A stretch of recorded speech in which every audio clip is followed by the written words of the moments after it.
What's up my dudes, my name is Liyan and today I'm going to share some of the tips and tricks I've learned that help me improve my architectural sketching skills. And hopefully they will also be helpful for you guys.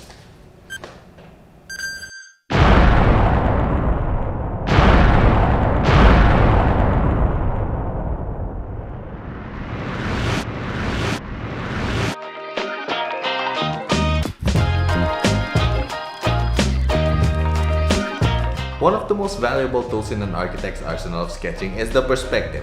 So by definition, a perspective is what gives a three-dimensional feeling to an otherwise flat image. It gives objects in the drawing a sense of distance where closer objects look larger and further objects look smaller. I'm not in focus, am I? When drawing perspectives, I usually like to start by drawing the horizon line and the vanishing points, which will serve as my guides to creating the perspective effect. So there are three main types of perspectives that are often used in architectural drawings. The one-point perspective. This is mostly used when sketching interior spaces and it is characterized by having only one vanishing point, which is why it is called the one-point perspective.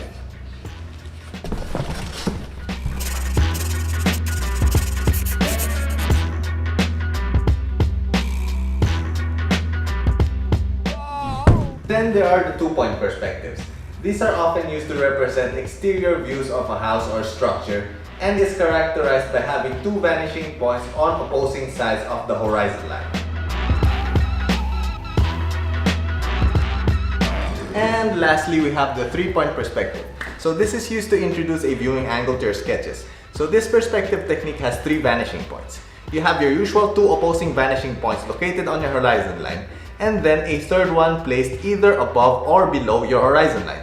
So if you place the third point above the horizon line, it creates a worm's eye view, like you're viewing the subject from below. But if you place the point below the horizon line, it will give you this bird's eye view, as if you are viewing the subject from the skies.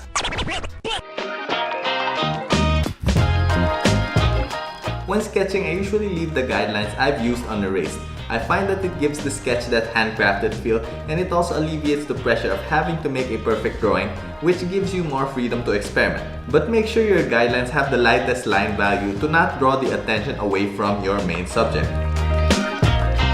When drawing a line, I like to put emphasis on the beginning and at the end. This technique anchors your line to a page and helps give your lines a strong and decisive look. One way to also make your sketches look more architectural is to introduce line extensions or overlaps when two lines meet. This will help corners look sharper and less rounded.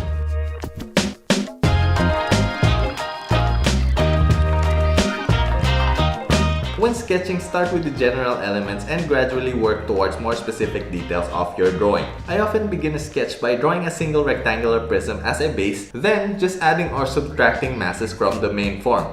I find it easier to sketch the exterior of a building by drawing some rectangular prisms to determine the massing and later on refining the overall shape by drawing from these prisms. Once you're happy with your overall shape, you can now draw the finishing strokes to finalize the sketch through the manipulation of the line weights.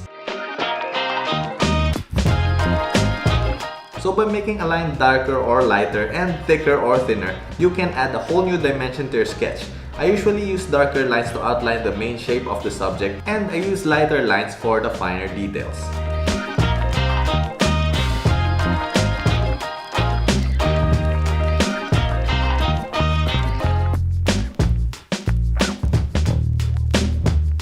One way to make your sketches look instantly better is to add shading to certain areas. You could do this by either doing a solid shade or by adding a hatch shade, which is done by drawing a ton of parallel lines to delineate a darker value. Or you could also do stipple shades, which is characterized by using dots to represent the shading. These shading techniques could be used to represent shadows or dark areas and even to denote a certain material type or texture. Drawings done with shade and shadow tend to convey emotions better than line drawings.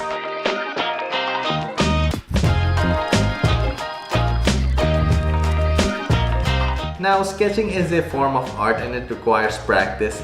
And through practice, not only do you get better at sketching, but you will also find your own style that will make your drawings unique.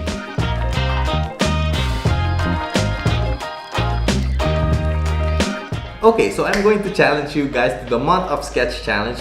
So for a whole month, we are going to do 10 sketches every day, but each sketch must only be done within 30 seconds. So if you total it, you will only be sketching for like 5 minutes. Not bad, right? So for the first week, we are going to sketch an everyday object that we can see inside our bedroom. Could be a pencil, your flip-flops, a cockroach. As long as it is in your room, you can sketch it. Now for the second week, we are gonna go outside and sketch anything that you see. You could sketch your neighbor, his cat, a passing car, or the local McDonald's store.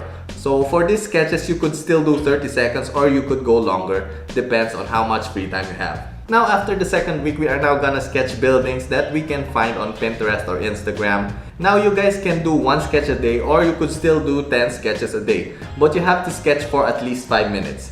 Doesn't have to be pretty because this is just for practice and to build a habit. So for the last week, I want you guys to stay in your room and sketch anything from your imagination. Anything under the sun. Could be a flying panda, a walking house. It is up to you. And by the end of the month, I want you guys to look back at your first sketches and see how much better you have become. And that's the whole challenge. So share this video to someone you want to challenge to this hashtag month of sketch challenge. And if you guys want to share your sketches on social media, just use the hashtag month of sketch so we can all see each other's sketches.